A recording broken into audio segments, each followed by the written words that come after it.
Good morning. Welcome to Chennai Oscar institute. நம்ம இன்ஸ்டியூட்ல test series ஒன்று போயிட்டு இருக்கு. ஃபார் டிஎன்பிஎஸ்சி அண்ட் போலீஸ்க்காக போயிட்டு இருக்கு. அந்த டெஸ்ட் சீரீஸ்ல 50 டெஸ்ட் அவைலபிளா இருக்கு. அது மட்டும் இல்லாம அந்த டெஸ்ட் போத் ஆன்லைன்லயும் கண்டக்ட் பண்றாங்க, ஆஃப்லைன்லயும் கண்டக்ட் பண்றாங்க. ஆஃப்லைன்ல வீக்கெண்ட் சண்டேஸ் நடக்கும் அந்த டெஸ்ட். ஆன்லைன்ல வாட்ஸ்அப் மூலியமாகவும் எழுதலாம். அந்த டெஸ்ட்டை பத்தி மேலும் தெரிஞ்சுக்க இந்த நம்பருக்கு காண்டாக்ட் பண்ணுங்க. அந்த பேட்ச்ல ஜாயின் பண்ண. ஓகே, இன்னைக்கு நம்ம என்ன பார்க்க போறோம்னா, ஃபர்ஸ்ட் ஸ்டாட்டிக் ஜிகே ஒரு 5 மினிட்ஸ் பார்ப்போம் இல்லையா. இன்னைக்கு ஸ்டாட்டிக் ஜிகே என்னன்னா, பிரவாசி பாரதியா திவாஸ், அதாவது பிரவாசி பாரதியா திவாஸ்னு 9th ஜனவரியை நம்ம செலிப்ரேட் பண்றோம். எவ்ரி இயர் இல்ல, 2 இயர்ஸ்க்கு ஒன்ஸ் 9th ஜனவரியை பிரவாசி பாரதியா திவாஸ்னு செலிப்ரேட் பண்றோம். அதை ஏன் செலிப்ரேட் பண்றோம்னா, மகாத்மா காந்திஜி சவுத் ஆப்பிரிக்கால இருந்து இந்தியாவுக்கு ரிட்டர்ன் ஆயிருப்பாரு. அதாவது காந்தியோட ரிட்டர்ன், இந்தியாவுக்கு காந்தி வந்தாருல சவுத் ஆப்பிரிக்கால இருந்து, அந்த டேவை தான் ஜனவரி 9, 1915 வந்த டேவை தான் அன்னில இருந்து 2 இயர்ஸ்க்கு ஒன்ஸ் அத பிரவாசி பாரதியா திவாஸ்னு செலிப்ரேட் பண்றோம். பிரவாசினா என்னன்னா, புலம்பெயர்ந்தவர்கள், அதாவது மைக்ரண்ட் பீப்புள்ஸ் தான் நம்ம பிரவாசின்னு சொல்லுவோம். மைக்ரண்ட் ஆகி வந்து நம்ம பாரத் மீன்ஸ் என்ன, இந்தியாக்காக சுதந்திரத்துக்காக போராட மைக்ரண்ட் ஆகி வந்தாரு. அதனால நம்ம அதை என்ன பண்றோம், பிரவாசி பாரதியா டேவா கொண்டாடுறோம். பிரவாசி பாரதியா திவாஸ் டே. ஓகே, மைக்ரண்ட் பீப்புள் வந்து, மைக்ரண்டான ஒரு பீப்புள் வந்து நம்ம இந்தியாவோட ஃப்ரீடம்க்கு போராடின நாள். அந்த நாளதான் என்னன்னு சொல்றோம், பிரவாசி பாரதியா டேன்னு சொல்றோம். இந்த டேவை 2 இயர்ஸ்க்கு ஒன் செலிப்ரேட் பண்றாங்கல்ல, இது எந்த மினிஸ்ட்ரி கீழே வரும்னா, எக்ஸ்டர்னல் அஃபேர்ஸ் மினிஸ்ட்ரி. எக்ஸ்டர்னல் அஃபேர்ஸோட மினிஸ்டர் யாரு, ஜெய்சங்கர். அடுத்தது எக்ஸ்டர்னல் அஃபேர்ஸ் மட்டும் இல்ல, ஒடிசா கவர்மெண்ட்டும் இதுக்கு ஹெல்ப்ஃபுல்லா இருக்கு இந்த செலிப்ரேஷனுக்கு. ஆல்ரெடி இப்ப பார்த்த மினிஸ்டர் என்ன, external affairs Jaishankar. Sports minister பார்த்தோம் இல்லையா, மன்சுல் மண்டாவியா, கரெக்டா? அவர் யாரு, ஸ்போர்ட்ஸ் மினிஸ்டர். இவங்க யாரு, எக்ஸ்டர்னல் அஃபேர்ஸ் ஜெய்சங்கர். அப்ப 2 மினிஸ்ட்ரி பார்த்திருக்கோம் இதுவரை. அடுத்தது இந்த பிரவாசி பாரதியா திவாஸ் மெயினா செலிப்ரேட் பண்றது இந்த 35.4 மில்லியன் பீப்புள்ஸ்க்காக தான். இந்த 35.4 மில்லியன் பீப்புள் யாருன்னு பாத்தீங்கன்னா, 19.5 வந்து பிஐஓவா இருப்பாங்க, 15.8 என்ஆர்ஐ கேண்டிடேட்ஸ் இருப்பாங்க. அதாவது 19.5 PIO means persons of Indian origin. Indian origin அதாவது அவங்க வந்து இந்தியாலேயே பிறந்திருக்க மாட்டாங்க, பட் அவங்க ஆன்சிஸ்டர்ஸ், அவங்க அப்பா அம்மா, பாட்டி தாத்தா, அவங்களோட முன்னோர்கள்லாம் இருக்காங்கல்ல, அவங்க இந்தியால இருப்பாங்க. இவங்க வந்து இந்தியால இவங்க இருந்தாலுமே இவங்க வந்து மைக்ரண்ட் ஆகி வேற ஊருக்கு போயிருப்பாங்க, கரெக்டா? இவங்க இந்தியாலாம் பிறந்திருக்க மாட்டாங்க, வேற ஊருக்கு போயிருப்பாங்க. ஸோ அவங்க சிட்டிசன்ஷிப் எல்லாம் கேன்சல் ஆயிருக்கும். அங்க சிட்டிசன்ஷிப் வாங்கினதுனால அவங்களோட பர்த் கூட இங்க இருக்காது. அவங்க வேற ஊர்ல வேற கண்ட்ரில பிறந்தவங்களா இருப்பாங்க. அவங்க ஆன்செஸ்டர்ஸ் இங்க ஸ்டே பண்றவங்களா இருப்பாங்க. அதுதான் வந்து PIO, persons of Indian origin. என்ஆர்ஐனா என்னன்னா, இங்க பிறந்து வளர்ந்தவங்களா இருப்பாங்க, வேலை விஷயமா அவங்க மைக்ரண்ட் ஆகி போயிருப்பாங்க, வேற கண்ட்ரிக்கு ஒர்க் விஷயமா மைக்ரண்ட் ஆகி போயிட்டு அங்க இருந்து மணியெல்லாம் இங்க இருக்க அவங்க ரிலேட்டிவ்ஸ்க்கு அனுப்புவாங்க இல்லையா, அவங்க எல்லாம் என்ஆர்ஐல வருவாங்க. சோ இவங்க 2 பேருக்காக தான் நம்ம என்ன பண்றோம், இந்த பிரவாசி பாரதியா திவாஸை செலிப்ரேட் பண்றோம். இது 2 இயர்ஸ்க்கு ஒன்ஸ் தான் செலிப்ரேட் பண்ணுவாங்க. லாஸ்டா 2023ல நடந்தது, இப்ப 2025ல நடக்க போகுது.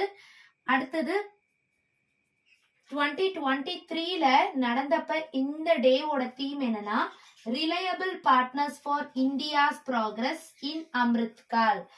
டயஸ்போரானா என்னன்னா, மைக்ரண்ட் தான். டயஸ்போரானா என்ன, மைக்ரண்ட் ஆகி வந்த people. Partner for Indians progress in Amritkaal, அதாவது அம்ரித்கால்னா என்னன்னா, நெக்ஸ்ட் 25 இயர்ஸ், நெக்ஸ்ட் 25 இயர்ஸ்ல இந்தியாவோட வளர்ச்சிக்கு இந்த ரிலையபிள் பார்ட்னர்ஸ், அதாவது மைக்ரண்ட் பீப்புள் ஹெல்ப்ஃபுல்லா இருக்கணும்ன்றது இதோட 2023யோட தீம். 2025யோட தீம் என்னன்னா, கான்ட்ரிபியூஷன் டு த விக்ரித் பாரத். விக்ரித்னா என்னன்னா, பவர்ஃபுல் ஆர் டெவலப், அந்த மாதிரி நம்ம பாரத்தை மாத்த நம்ம கான்ட்ரிபியூட், அதாவது மைக்ரண்ட் கான்ட்ரிபியூட் பண்ணணும் அப்படின்றது 2025யோட தீம். ஓகே, இந்த 2 தீமும் கிளியரா பாத்துக்கோங்க. ஓகே, நெக்ஸ்ட் வீடியோக்குள்ள போகலாமா? நம்ம கான்செப்ட்குள்ள போகலாம். இன்னைக்கு நம்ம ரேஷியோ அண்ட் ப்ரொபோர்ஷன்ல ஃபைனல் பார்ட்டுக்கு வந்துட்டோம். That is part 11. அதாவது பார்ட் 10 வரைக்கும், பார்ட் 1ல இருந்து 10 வரைக்கும் கான்செப்ட்ஸ் எல்லாம் பாத்தீங்கன்னா ரேஷியோ அண்ட் ப்ரொபோர்ஷன்ல ரொம்ப கிளியர் ஆயிடுவீங்க. அது போக remaining different kinds of sums எல்லாம் வந்து எப்படி அப்ரோச் பண்ணணும்னு தான் இந்த பார்ட்ல பார்க்க போறோம். அந்த 10 கான்செப்டோட பேசிக்ஸை வச்சு கொஞ்சம் டிஃப்ரெண்டா கொஸ்டின் வந்தா எப்படி அப்ரோச் பண்ணணும், இந்த கொஸ்டின் இப்படிதான் போட, இந்த ஸ்டெப்ஸ் எல்லாம் உங்களுக்கு தெரிஞ்சிருக்கும். ஆனா இந்த கொஸ்டினுக்கு இப்படிதான் அப்ரோச் பண்ணணும்னு தெரிஞ்சிருக்காது. ஸோ அதை எப்படி பண்ண போறோம்ன்றத நம்ம இந்த வீடியோல ஒரு 4 sums different kinds of question வந்தா எப்படி அப்ரோச் பண்ணலான்றத மட்டும் பார்த்துட்டோம்னா ரேஷியோ அண்ட் ப்ரொபோர்ஷன் கம்ப்ளீட்டா முடிச்சிடலாம். அண்ட் நம்ம எங்க போயிடலாம், பெர்சன்டேஜ்க்கு போயிடலாம். ஓகேவா? கிளியரா? பாப்போமா? பெர்சன்டேஜ் பாப்போமா, ஆவரேஜ் பாப்போமான்றத நான் நெக்ஸ்ட் வீடியோ போடுறப்ப சொல்றேன். ஓகே, இப்போ வந்து என்ன பண்ண போறோம்னா ஃபர்ஸ்ட் சம் பார்க்க போறோம். ஃபர்ஸ்ட் சம்ல என்ன கொடுத்திருக்காங்க, force of gravitational attraction between two objects varies inversely as square of the distance between them. இந்த மாதிரி ப்ராப்ளம்ஸ் எல்லாம் அவங்க சொல்ல சொல்ல அதை நீங்க வந்து டீகோட் பண்ணிட்டீங்க அப்படின்னா ரொம்ப ஈஸியா இருக்கும்.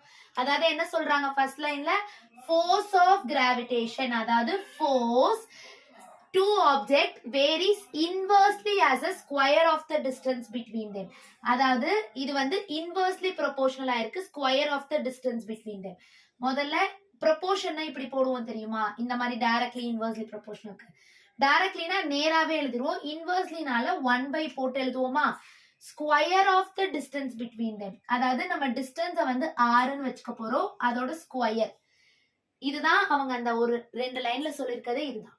அதாவது force of gravitation is inversely proportional to the square of distance between them. Okay, இது சொல்லியிருக்கதை நம்ம டீகோட் பண்ணிட்டோம். நெக்ஸ்ட் என்ன சொல்றாங்க, இந்த மாதிரி ப்ரொபோர்ஷன் இருந்ததுன்னா அதை நம்ம எப்படி எழுதிடலாம்னா ஈக்குவல் டுல ரீப்ளேஸ் பண்றப்ப ஒரு கான்ஸ்டன்ட்டை ஆட் பண்ணணும். F is equal to K into 1/r² வந்துரும்.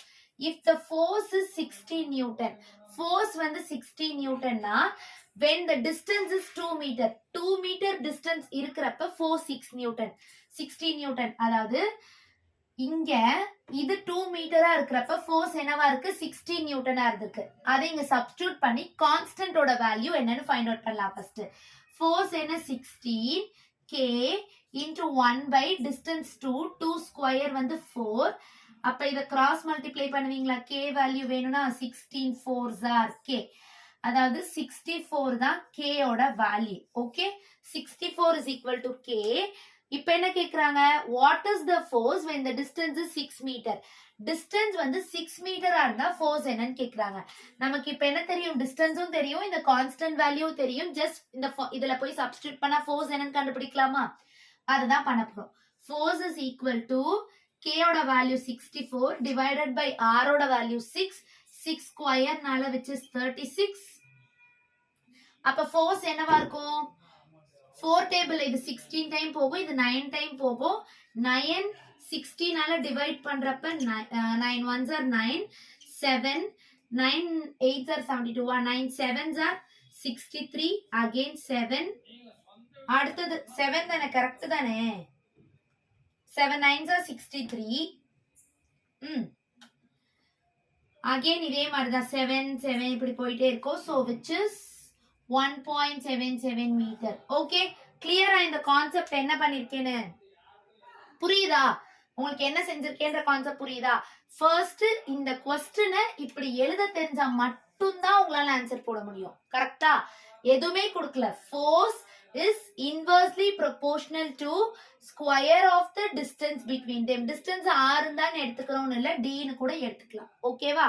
அப்படி d ன்னு கூட எடுத்துக்கலாம்.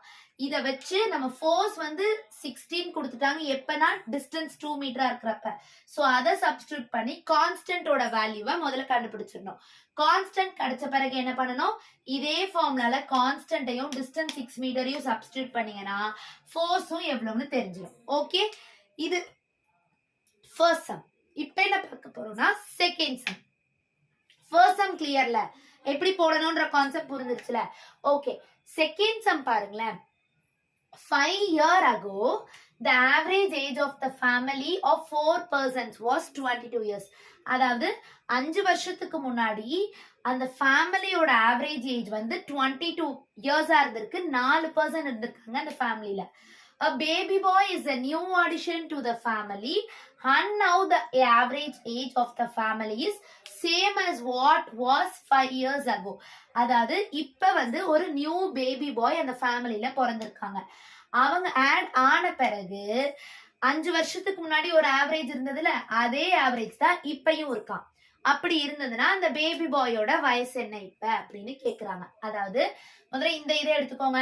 Average age of the family என்ன? அதாவது டோட்டல்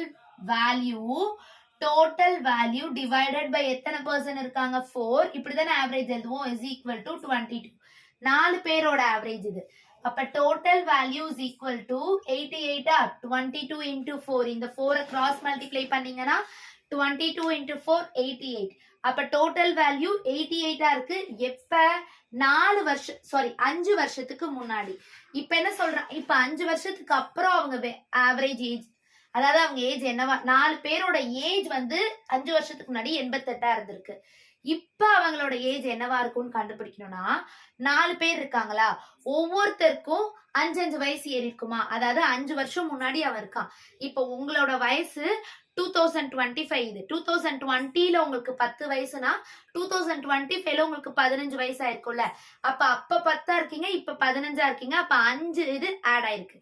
அதே மாதிரி இந்த 4 பர்சனுக்குமே ஃபர்ஸ்ட் பர்சனுக்கு ஒரு 5, செகண்ட் பர்சனுக்கு ஒரு 5ன்னு 4 பர்சனுக்கும் 5 ஆட் ஆச்சுன்னா, ஃபோர்த்துக்கும் 5, 4 பர்சனுக்கு 5 ஆட் ஆச்சுன்னா மொத்தம் எவ்வளவு வயசு ஆட் ஆகும்? 5, 10, 15, 20 வயசு ஆட் ஆகும். ஆல்ரெடி இருக்க 88 கூட இப்ப 108 வயசு ஆயிருமா? 5 வருஷத்துக்கு முன்னாடி 4 பேரோட வயசு 88 இருந்திருக்கு ஆட் பண்ணப்ப. இப்ப ஒவ்வொருத்தருக்கும் 5 வயசு ஏறிச்சுன்னா ஓவராலா 20. சோ 108ன்றது இப்ப 4 பேரோட வயசு. இந்த 108 கூட தான் இப்ப ஒரு பேபி பாய் பிறக்குது. அப்ப 108 பிளஸ் எக்ஸ், அந்த பேபி பாயோட வயசு நமக்கு தெரியாது. டிவைடட் பை 4 போடுவீங்களா? என்ன போடுவீங்க? 5ன்னு போடணும். 4 போடக்கூடாது. ஏன்னா ஆல்ரெடி இருந்தது 4%. இப்ப அந்த பேபி பாயோட சேர்த்து 5%. இப்ப ஆவரேஜ் என்னவாதான் இருக்கும்னு சொல்றாங்க. Average age of the family is same as what was 5 years ago. 5 வருஷத்துக்கு முன்னாடி என்ன ஆவரேஜ் இருந்ததோ அதே ஆவரேஜ். 5 வருஷத்துக்கு முன்னாடி என்ன ஆவரேஜ்? 22. அதேதான் இப்பயும். ஜஸ்ட் கிராஸ் மல்டிப்ளை பண்ணீங்கன்னா 5 2s are 10, 110. X is equal to அப்ப 2. இந்த Xன்றது யாரு? அந்த பேபி பாயோட வயசு 2 years. How old is the boy now? Baby boy now 2 years. இப்ப அந்த பேபி பாய்க்கான வயசு. புரிஞ்சுதா கான்செப்ட் என்னன்னு? 5 வருஷத்துக்கு முன்னாடி 4 பேரோட ஏஜ் வந்து 22 ஆவரேஜ் ஏஜ். அப்ப அவங்களோட டோட்டல் ஏஜ் 88. 5 வருஷத்துக்கு முன்னாடி ஒவ்வொரு வருஷமும், அதாவது ஒவ்வொரு வருஷம் ஒவ்வொருத்தருக்கும் ஒன்னொன்னு ஏறுச்சுன்னா 5 வருஷத்துக்கு ஒரு பர்சனுக்கு 5 வயசு ஏறும். அப்ப 4 பர்சனுக்கு 20 வயசு ஏறும். சோ 108ன்றது டோட்டலா இப்ப இருக்கிறவங்களோட வயசு. அது கூட ஒரு பேபி பாய் வயசும் சேர்ந்தா 5 மாறிடுச்சு. அப்பயும் ஆவரேஜ் என்ன? சேம் 5 years ago முன்னாடி இந்த ஆவரேஜ் தான். சோ அதை சால்வ் பண்ணீங்கன்னா x2 கிடைச்சிருச்சு. அதுதான் நம்ம பேபி பாயோட இயர்ஸ். ஓகே, 2 சம்ஸ்மே கிளியரா? ஓகே, தேர்ட் சம் பாப்போமா? வாங்க. தேர்ட் சம்ல total monthly salary of a couple is 2 lakhs. Their salaries are in the ratio 5:3. If husband and wife spend 40% and 20% of their salary, what is the ratio of their savings? அதாவது monthly salary, ஒரு husband and ஒய்ஃபோட monthly சேலரியோட total 2 lakhs இருக்கு. அது எப்படி split ஆகுதுன்னா 5:3ன்னு split ஆகுது. அதாவது தேர் salaries, இவங்க ஹஸ்பண்ட் இவங்க ஒய்ஃப், இங்கேயே வந்து கப்பிள் பக்கத்துலயே ஹஸ்பண்ட் அண்ட் ஒய்ஃப்னு இருக்கும். சோ இவங்க ஹஸ்பண்டுக்கு 5ம் ஒய்ஃபுக்கு 3ம் ஸ்பிளிட் ஆயிருக்கு. அப்ப டோட்டல் 5 3, ஹஸ்பண்டுக்கு 5னும் ஒய்ஃபுக்கு 3யும் இந்த டோட்டலா ஆட் பண்ணாதான் நமக்கு இந்த 2 lakhs வருமா? அதாவது 8x தான் என்னது? இந்த 2 lakhs. கான்செப்ட் புரியுதா? 2 பேரோட சேலரிய தான் ஸ்பிளிட் பண்ணிருக்காங்க. அப்ப 2 பேரோட அடிஷன் என்ன? 2 lakhs. நமக்கு என்ன வேணும்? x தான் நமக்கு வேணும். 8 டேபிள் 4 டேபிள்ல 2 டைம், இது 1 2 3 4 2 டேபிள் அகைன், இது 25ன்னு வரும். 25,000. அப்ப ஒரு பார்ட் 25னா 5 5 25 5s are 125 இல்லையா?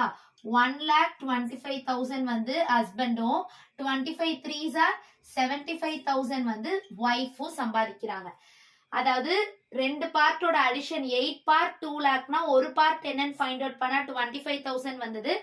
அப்ப இது 5xன்றதுனால 5 into 25,000 1,25,000 3 into 25,000 75,000.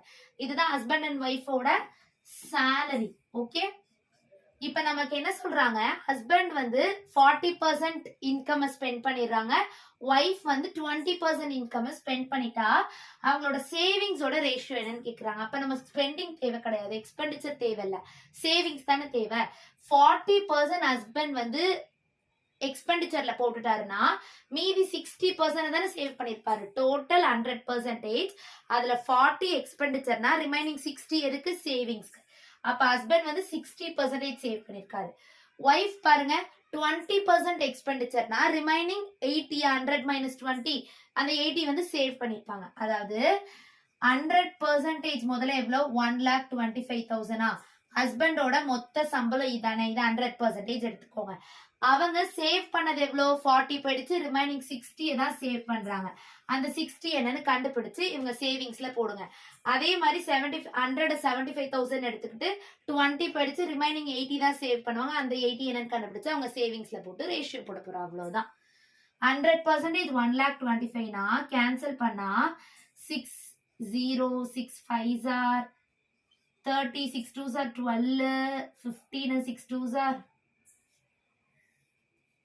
sorry 2 0 போட்டுட்டேன், 36 6 2s are 12, 5 okay 15 6 1s are 6, 75,000 அவர் என்ன பண்ணிருப்பாரு, சேவ் பண்ணிருப்பாரு. 60% of 1,25,000 இதுதான், செக் பண்ணி பாருங்க. அதே மாதிரி 100% 75,000 வச்சுக்கிட்டா 80% சேவ் பண்றாங்க, கரெக்டா? சோ 2 0 2 0 கேன்சல் பண்ணிட்டு 2 0 போடுவீங்க, 8 5s are 40, 8 7s are 56, 60. அப்ப 60,000 என்ன பண்றாங்க இவங்க, சேவ் பண்றாங்க. இது சேவிங்ஸ். Okay, 3 0 3 0 get cancel. 5 டேபிள்ல இது 1 டைம், 15 டைம், 5 டேபிள்ல 12 டைம், அகைன் 5 டேபிள்ல 3 டேபிள்ல 5 டைம், இது 4 டைம். அப்ப ரேஷியோ என்ன, 5:4. புரிஞ்சுதா கான்செப்ட் என்னன்னு? ஒரு ஹஸ்பண்ட் அண்ட் ஒய்ஃபோட சேலரி கொடுத்துட்டாங்க, இவர் 40% எக்ஸ்பெண்டிச்சருக்கு செலவு பண்றாருன்னா ரிமைனிங் 60% சேவ் பண்ணுவாரு. இவங்க 75,000ல 20% எக்ஸ்பெண்டிச்சர்னா ரிமைனிங் 80 வந்து 60,000 அதுதான் சேவ் பண்ணுவாங்க.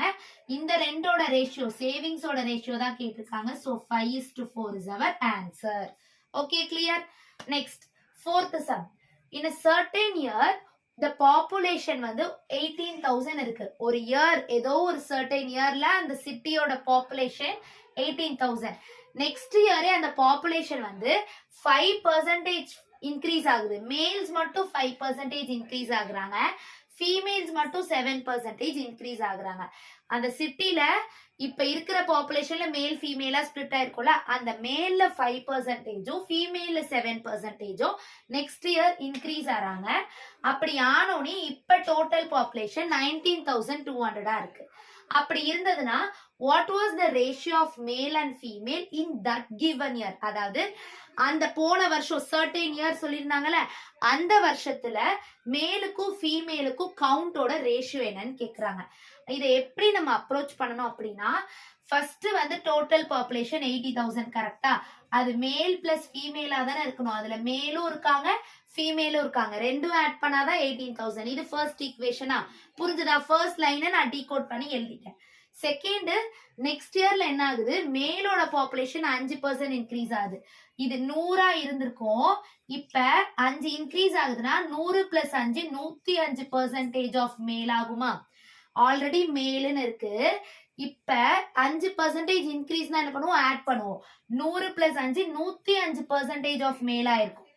அதே மாதிரி ஃபீமேல் எழுதுங்க, 7% இன்க்ரீஸ் ஆயிருக்கு. So 107% of female. இப்ப டோட்டல் கவுண்ட் என்னவா இருக்கு, 19,200. புரியுதா என்ன எழுதிருக்கேன்னு? 5% மேல் கவுண்ட் ஏறி இருக்கு, 7% ஃபீமேல் கவுண்ட் ஏறி இருக்கு. அப்ப நமக்கு என்ன வந்தது, 19,200 வந்துருச்சு. இப்ப இந்த 1/100 காமனா எடுத்துட்டீங்கன்னா என்ன வரும் 105 மேல் பிளஸ் 107 ஃபீமேல் ஈக்குவல் டு 19,200 வரும். இது இந்த சைடு கொண்டு போனீங்கன்னா 105 107 19,200 ரெண்டு ஜீரோஸ் இது போய் கிராஸ் மல்டிப்ளை பண்ணிட்டேன். அப்ப இது ஒரு ஈக்குவேஷன் அண்ட் தென் மேல் பிளஸ் ஃபீமேல் ஈக்குவல் டு 18,000 ஒரு ஈக்குவேஷன். இந்த ரெண்டு ஈக்குவேஷனையும் நீங்க சால்வ் பண்ணீங்கன்னா மேலோட வேல்யூவும் கிடைக்கும் ஃபீமேலோட வேல்யூவும் கிடைக்கும். அதுக்கு ரேஷியோ எடுத்து ஆன்சர் போட போறீங்க. எப்படி அப்ரோச் பண்ணணும்னு நான் சொல்லிட்டேன். என்ன பண்ணணும், ரெண்டு ஈக்குவேஷனை ஜஸ்ட் சால்வ் பண்ணி மேல் ஃபீமேல் வேல்யூ அந்த இயருக்கு தான் கேக்குறாங்க, இன்க்ரீஸ்டு வேல்யூ கேட்கல. சோ அந்த இயருக்கான ரேஷியோ போட்டீங்கன்னா you get the answer. Fourth sum புரிஞ்சிருச்சா? இந்த சம்ம மேல் ஃபீமேல் கவுண்ட் என்னன்னு கண்டுபிடிச்சு ரேஷியோ கண்டுபிடிச்சு நீங்க தான் கமெண்ட் செக்ஷன்ல ஆன்சரை மென்ஷன் பண்ண போறீங்க. கமெண்ட் செக்ஷன்ல ஃபைனல் ஆன்சர் என்னவோ அதை மென்ஷன் பண்ணுங்க. ஓகே, இந்த 4 சம்ஸ்ல ஏதாவது டவுட் இருந்ததுன்னா அதையும் கமெண்ட் செக்ஷன்ல மென்ஷன் பண்ணுங்க. நான் அதுக்கு ரிப்ளை பண்ணி உங்க டவுட்ஸை கிளாரிஃபை பண்றேன். ஓகே, ரேஷியோ அண்ட் ப்ரொபோர்ஷன் இந்த 11 பார்ட்ஸோட கம்ப்ளீட்டா ஸ்ட்ராங் ஆயிடணும். திருப்ப திருப்ப புரியாத பார்ட்ஸ் எல்லாம் வச்சு பாருங்க, ஈஸியா அண்டர்ஸ்டாண்ட் ஆகும். ஓகே, இந்த 11 பார்ட்ல உங்களுக்கு ரேஷியோ ப்ரொபோர்ஷன் கிளியர் ஆயிருக்கணும். ஓகே, ஏதாவது டவுட்ஸ் இருந்தா கமெண்ட் செக்ஷன்ல மென்ஷன் பண்ணுங்க. அடுத்தது உங்க கவர்மெண்ட் ஆஸ்பிரன்ஸ் யாராவது இருந்தா உங்க ஃப்ரெண்ட்ஸ் ரிலேட்டிவ்ஸ் எல்லாருக்கும் இந்த வீடியோஸை ஷேர் பண்ணுங்க, லைக் பண்ணுங்க, சப்ஸ்கிரைப் பண்ணுங்க. தேங்க்யூ.